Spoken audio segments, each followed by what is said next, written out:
আসসালামু আলাইকুম। ২০২৬ সালের ফিফা ফুটবল বিশ্বকাপ ৩টি দেশে অনুষ্ঠিত হচ্ছে।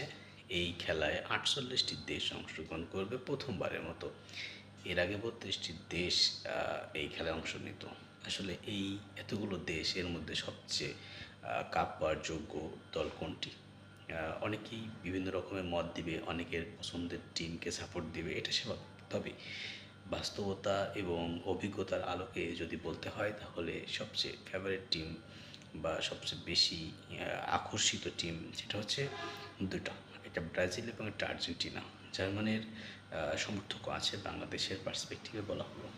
এখন ২৬ বিশ্বকাপটার জন্য সবচেয়ে বেশি পারফেক্ট দল কোনটা? নিঃসন্দেহে পর্তুগাল, স্পেন, ফ্রান্স এবং আর্জেন্টিনা, ব্রাজিলে কোনোভাবে ফেলে দেওয়া যায় না। আবার বিশ্বকাপের মঞ্চে জার্মানির যে কোনো দল নেই ফেভারিট। আসলে প্রকৃতপক্ষে সবচেয়ে ভালো পারফর্ম করতে পারে কোন দেশ? ১৯৯৪ সালে যে বিশ্বকাপ অনুষ্ঠিত হয়েছিল আমেরিকায়, সেখানে ব্রাজিল চ্যাম্পিয়ন হয়েছিল, চতুর্থবারের মতো বিশ্ব চ্যাম্পিয়ন হয়েছিল। ৭০ সাল থেকে ৯৪ সালের আগ পর্যন্ত বিশ্বকাপের খরায় তারা ভুগছিল। যে দেশটা সাম্বা নৃত্যের দেশ, যে দেশটা ফুটবলকে ভালোবাসে, সেই দেশের কাছে একটা কাপ খুবই প্রয়োজন ছিল।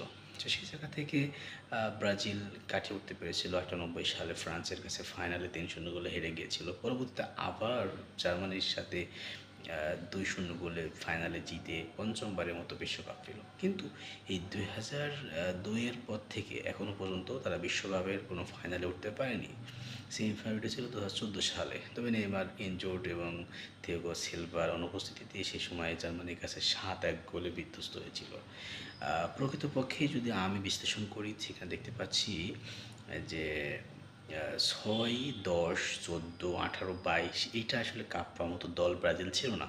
২৬-এ কেন? কারণ ২৬-এ একটা অভিজ্ঞতা এবং সমন্বয় সব কিছু এখানে রয়েছে। নেইমারের যদি সুস্থতা থাকে এবং নেইমার যদি ভালো পারফর্ম করতে পারে, তাহলে কিন্তু বিশ্বকাপটা হয়তো তারা নিজেদের দখলেও রাখতে পারে। এটা প্রয়োজন। এবং কাসেমিরা ডিফেন্সিভ মিডফিল্ডে দারুণ পারফর্ম করে থাকে।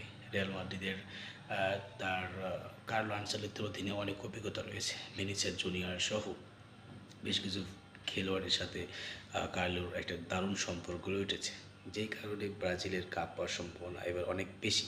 তবে ভাগ্য যদি না থাকে তাহলে হবে না। তবে আমার কাছে মনে হয়েছে, যেমন ১৪ সালে যদি দৌড়ি, ফ্রেডের মতো প্লেয়ার কোনোভাবে কাপ ডিজার্ভ করে না। এইগুলোকে স্ট্রাইকার বানালে তো আসলে তারা কাপ পাবে না বা কাপের ধারে কাছেও যাবে না। ১৮ সালে যদি বলে জেছুস থেকে শুরু করে হাল্ক, এইসব প্লেয়ার দিয়ে তো ব্রাজিল কাপ পাবে না। ২২ সালে আছে রিচার্লিসন, এই রিচার্লিসন দিয়ে তো জীবনও বিশ্বকাপ পাওয়া অসম্ভব। তো এই জায়গা থেকে ব্রাজিল এইবার যে দলটাকে সাজিয়েছে, প্রত্যেকে কাপ স্পর্শ করার মতো প্লেয়ার। দারুণ একটা টিম কম্বিনেশন ভালো হবে। তবে কাপ ভেতরে নেইমারকে অবশ্যই ফিট থাকতে হবে। প্রতিটা ম্যাচে তারা মোড় ঘুরে দিতে পারবে। তো যাই হোক, আরও বিস্তারিত আলোচনা নিয়ে আসবো। ব্রাজিল বলেই এমন নয়, আর্জেন্টিনারও কিছু বিশ্লেষণ নিয়ে আসবো, তারা কোন কোন জায়গায় ভালো এবং কীভাবে ভালো করতে পারে। পরপর বিশ্বকাপ কিন্তু ব্রাজিল পেয়েছিল, সো আর্জেন্টিনাও পেতে পারে। এ নিঃসন্দেহে আর্জেন্টিনা একটা ভালো দল। লিওনেল মেসি আমার খুবই প্রিয়। সর্বকালের সেরা প্লেয়ার যদি আমার কাছে কেউ জানতে চায়, তাহলে আমি লিওনেল মেসিকেই প্রথম বেছে নিই, দ্বিতীয় হিসেবে বেছে নিই ব্রাজিলের পেলে, এবং তৃতীয় প্লেয়ার যদি বলি সেটা হচ্ছে দিয়েগো ম্যারাডোনা। ধন্যবাদ সবাইকে।